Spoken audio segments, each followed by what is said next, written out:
नमस्कार साथियों, स्वागत है आप सभी का हमारे YouTube चैनल सफलता पंथ पर। तो आइए आज एक बहुत ही महत्वपूर्ण टॉपिक हमारा जो पर्यावरण से संबंधित है, थीम और उप थीम। देखिए हमारा थीम और उप थीम से भी संबंधित एक प्रश्न 1 नंबर का पूछा जाता है और उप थीम है ये देखिए हमारी लिखी हुई है। बस यही साधारण प्रश्न इनसे बनते हैं कि निम्न में से मान लीजिए हमारी कौन सी उप थीम है, आपको 4 ऑप्शन दे देगा। हालांकि अगर साधारण तरीके से देखा जाए तो एक तरीके से ये आपका सिलेबस बी है। सिलेबस में आपके इनसे रिलेटेड ही क्वेश्चंस आते हैं, जैसे कि आपका कभी कभी भोजन से, कभी कभी क्या हमेशा ही आते हैं भोजन से, यात्रा से, आवास से प्रश्न आपके पूछे जाते हैं। जैसे कि आपने देखा हो कि हमारे उप थीम यानी कि पौधे जानवरों से ही संबंधित हमारे प्रश्न पूछे जाते हैं। पेडागोजी के क्वेश्चंस इनसे बहुत आसानी से आप कर लेंगे। तो आइए देर न करते हुए बढ़ते हैं अपने टॉपिक की ओर। और देखिए बहुत साधारण प्रश्न पूछे जाते हैं। मैंने प्रीवियस ईयर के क्वेश्चंस भी लिए हैं, लेकिन मैंने बार बार वही रिपीटेड नहीं लिए हैं, कुछ थोड़े बहुत अलग लिए हैं, कम लिए हैं, अच्छे लिए हैं। आइए देखिए शुरुआत करते हैं। देखिए लिखा हुआ है वर्तमान में पर्यावरण अध्ययन के पाठ्यक्रम 6 मुख्य थीम है। ये देखिए हमारे 6 थीम दी हुई हैं। पहला हमारा है परिवार एवं मित्र, दूसरा है हमारा भोजन, तीसरा हमारा पानी, चौथा हमारा आवास, पांचवा हमारा यात्रा और हम चीजें कैसे बनाते हैं। ये हमारी कुल 6 थीमें हो गई, मतलब ये हमारी कुल 6 थीम है। ठीक है। और देखिए हमारा जो परिवार एवं मित्र है इसकी उप थीम भी हैं। कौन सी हैं देखिए आइए आगे समझते हैं। तो आप कुल मिलाकर इतना याद रखिए कि हमारी ये 6 थीम है। अगर आपको याद करने में कठिनाई होती है तो रिलेट करके करिए। अगर आपको इनको याद करने में कठिनाई हो रही है तो इस प्रकार से करिए, परिवार एवं मित्र यानी कि फैमिली एंड फ्रेंड। तो ये हमारा एक एफ हो गया। दूसरा हमारा भोजन यानी कि फूड, यानी कि 2 एफ हो गए हमारे। फिर यानी कि हमारा वाटर, तो यानी कि डबल एफ वाटर। आवास यानी कि हमारा शेल्टर, यानी कि ट्रेवल। तो हम इस तरीके से रिलेट करके आसानी से याद कर सकते हैं। वैसे इसमें ज़्यादा कठिन है नहीं, आप आसानी से याद कर सकते हैं। अगर नहीं भी याद कर सकते तो इस तरह रिलेट करके कर लीजिए। आप आगे बढ़ते हैं। लिखा हुआ है बच्चों के स्थानीय परिवेश के मुद्दों से जुड़े हुए और अंतः संबंधित समझ के विकास के लिए परिवार एवं मित्र की 4 उक्ति में। देखिए बहुत बढ़िया ये लाइन लिखी हुई है और इस लाइन से ही आप समझेंगे कि हमारे पेडागोजी क्वेश्चंस कैसे बनते हैं। लेकिन हालांकि अभी हम आज पेडागोजी की बात नहीं करेंगे।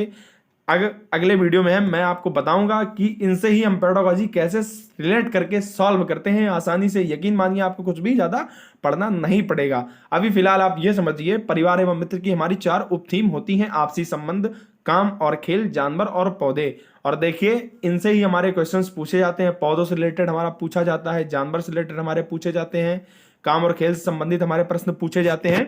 अभी फिलहाल आप इतना समझिए हमारी 6 थीम होती हैं ये मुख्य, और जो हमारी परिवार एवं मित्र है इसकी उप थीम है 4।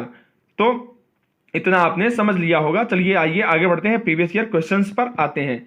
देखिए लिखा हुआ है प्राथमिक स्तर पर ईबीएस के पाठ्यचर्या में उप विषय है, यानी कि हमारी उप थीम कौन सी है। अब देखिए यात्रा हमारी, ये तो हमारी थीम के अंतर्गत आती है। परिवार और दोस्त ये भी हमारे थीम के अंतर्गत आती है। आश्रय ये भी हमारे थीम के अंतर्गत आता है। जो हमारा मेन है पौधे, ये हमारा उप थीम के अंतर्गत आता है, जो कि परिवार एवं दोस्त की हमारी है। परिवार एवं दोस्त की जो हमारी उप थीम है। देखिए इसी तरह से साधारण प्रश्न पूछे जाते हैं। सीटेट 2021 1 जनवरी को यह प्रश्न पूछा गया और इसी तरह से पूछे जाते हैं। मेरा मकसद सिर्फ यह है कि आपके लिए महत्वपूर्ण टॉपिक पहुंचाना, कि हमारा महत्वपूर्ण टॉपिक है। 1 नंबर का जरूर आता है, इससे हर वर्ष आता है, हर वर्ष पूछा जाता है। 1-1 नंबर करके ही हम अपने आसानी से पासिंग मार्क्स की ओर बढ़ते हैं। आइए क्वेश्चन नंबर 2 देखते हैं। लिखा है प्राथमिक स्तर पर ईबीएस के पाठ्यक्रम में निम्नलिखित में से किस थीम में उप थीम शामिल है। मतलब ये 4 ऑप्शन दिए गए हैं और आपसे पूछा गया है इसमें किसकी उप थीम है। ये देखिए स्क्रीन पर आपको दिख रहा होगा 6 हमारी ये थीम दी हुई है और जो हमारी पहली नंबर की थीम है परिवार एवं दोस्त, उसकी उप थीम है। तो हमारा पहला ऑप्शन हो जाएगा कि परिवार और दोस्त की हमारी उप थीम है। ठीक है, तो आइए चलते हैं आगे बढ़ते। देखिए और ये हमारा सीटेट 2021 4 जनवरी को पूछा गया है। लिखा है प्राथमिक स्तर पर पर्यावरण अध्ययन का थीम कौन सा है। देखिए आप वही देखिए बार बार वही घुमा फिरा के बस हमारा वही साधारण प्रश्न पूछा जाता है। तो आप अगर थीम आपको याद होगा आसानी से रख लेंगे। देखिए प्राथमिक स्तर पर पर्यावरण अध्ययन का थीम कौन सा है, तो जल हमारा थीम के अंतर्गत आता है, जल हमारा थीम के अंतर्गत आता है, तो राइट ऑप्शन इसका हमारा जल हो जाएगा। जानवर हमारे उप थीम के अंतर्गत आते हैं। सामग्री और मौसम ये हमारे ना ही थीम है और ना ही उप थीम है। आइए आगे बढ़ते हैं। लिखा है निम्नलिखित में से कौन सा वर्तमान पर्यावरण पाठ्यक्रम के 6 मुख्य थीमों में से एक नहीं है, यानी कि हमारे 4 ऑप्शन दिए गए, इसमें आपको बताना है जो हमारी 6 मुख्य थीमें हैं उनमें से हमारा कौन नहीं। तो देखिए स्क्रीन पर आपको साधारण तरीके से दिख रही होंगी थीमें, आप आसानी से रिलेट करके बता सकते हैं। हम चीजें कैसे बनाते हैं, देखिए थोड़ा सा टाइपिंग मिस्टेक हो गया है। हम चीजें कैसे बनाते हैं इसमें लिखा जाएगा, हम चीजें कैसे बनाते हैं, थोड़ा सा टाइपिंग मिस्टेक हो गया है इसमें। तो हमारा लिखा हुआ है आवास, हम चीजें कैसे बनाते हैं, काम और खेल, भोजन, यानी कि हमें इसमें बताना है कि हमारी कौन सी एक थीम नहीं है। तो देखिए आवास तो हमारी थीम के अंतर्गत आती है, ठीक है। भोजन हमारा थीम के अंतर आता है। हम चीजें कैसे बनाते हैं ये भी हमारा थीम के अंतर्गत आता है। काम और खेल ये हमारे उप थीम है। परिवार और दोस्त की, परिवार एवं दोस्त या मित्र की, ठीक है।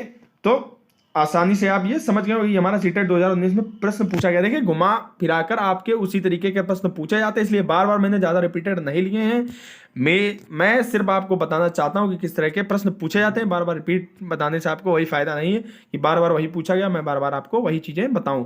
निम्नलिखित में कौन सा प्रकरण अध्ययन पाठ्यक्रम के सुझावित प्रकरणों का उपप्रकरण है, मतलब ये 4 ऑप्शन दिए गए हैं, इसमें आपको बताना है हमारा कौन सा उप थीम के अंतर्गत आता है। तो ये देखिए हमारी ये तीनों चीजें दी हैं, ये हमारी थीम है, और उसमें से हमारा जो ये जानवर हैं, जानवर हमारे उप थीम के अंतर्गत आते हैं, यानी कि हमारा फर्स्ट का ए ऑप्शन, सॉरी हमारा 5 नंबर का ए ऑप्शन सही है। ये हमारा सीटेट दिसंबर में पूछा गया है।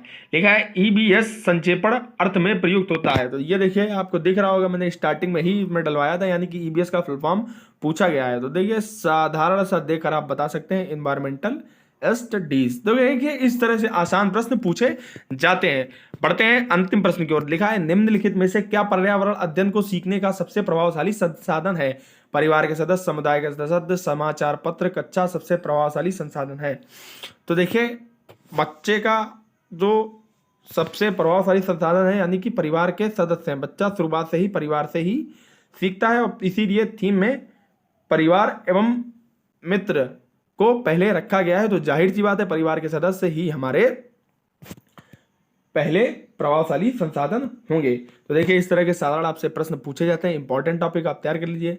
मैं जो भी आपको टॉपिक बता रहा हूं ये आप इंपॉर्टेंट ही नहीं, मोस्ट इंपॉर्टेंट समझिए, यानी कि हर वर्ष एग्जाम में पूछे जाते हैं। मैं ऐसे ही आपके लिए टॉपिक ला रहा हूं। मिलते हैं नेक्स्ट टॉपिक में जो बहुत ही हमारा इंपॉर्टेंट होगा। तब तक के लिए बाय बाय। और आपको अगर अच्छा लगा हो, समझ में आया हो, जानकारी अच्छी लगी हो, और अगर आपको लग रहा हो कि ये टॉपिक आपके लिए इंपॉर्टेंट है, तो लाइक सब्सक्राइब शेयर जरूर कीजिए, और हर एक मित्र को अपने शेयर कीजिए जो हमारे सीटेट की तैयारी कर रहे हैं। धन्यवाद।